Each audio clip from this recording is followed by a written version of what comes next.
It's so hard getting all of the people that you are working with, all of the things that they need, but there has been an effort underway. And what I will do, I'm going to point you to, I've got cards on the table up here. So I've got lists of Indigenous authored books. That's all free, just sitting there on our website. Easy to pick through.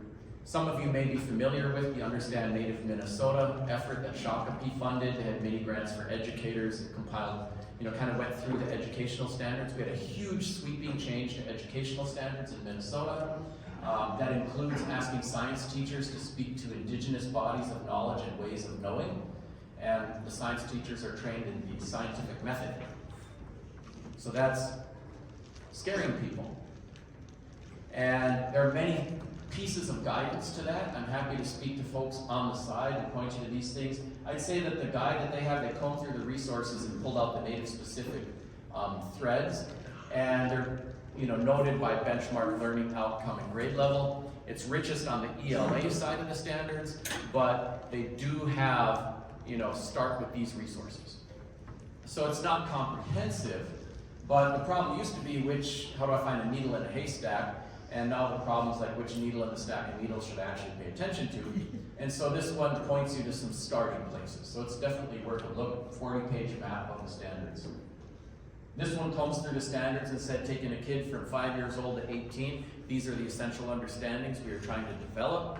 If you got an education like me, you got a sugar-coated version of Chris Columbus and the first Thanksgiving.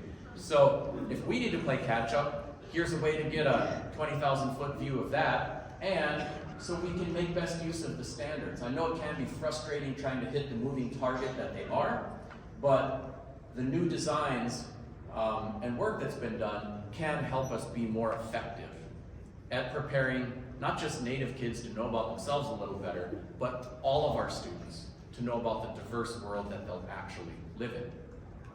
There's the Rosetta Stone, that's all linked up there too. There's stuff in surprising places like the Minnesota Conservation Volunteer, which actually develops middle school curriculum stuff. We did a piece on Ojibwe Lifeways. It's all tagged to middle school educational standards, lesson plans, everything ready to go. There's another one somebody did for them on George Bonga. It was really interesting. He said, I am the first white man and the first black man west of the Mississippi. Which is a very interesting statement. He married a Native woman. The Bonga family is a big family up at Beach Lake yet today. And it's an interesting look at a multiracial experience in the 1800s in Minnesota. Again, tagged to education standards at the middle school level. About 16 lesson plans developed through the Why Treaties Matter exhibit. So it's not just a traveling, poster board exhibit, but there's curricular materials to help people speak to these topics.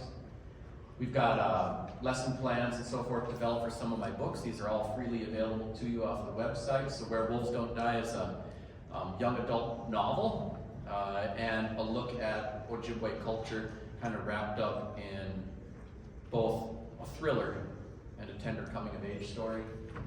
We did several of them for the Everything You Wanted to Know About Indians But Were Afraid to Ask as a young reader edition, so there were several of those, because we're asking social studies folks to speak not just to natives as another diverse group in Minnesota, but what's a native nation and how does it work? What is tribal sovereignty? So there are different questions that we're trying to answer. So those may be helpful to you as well.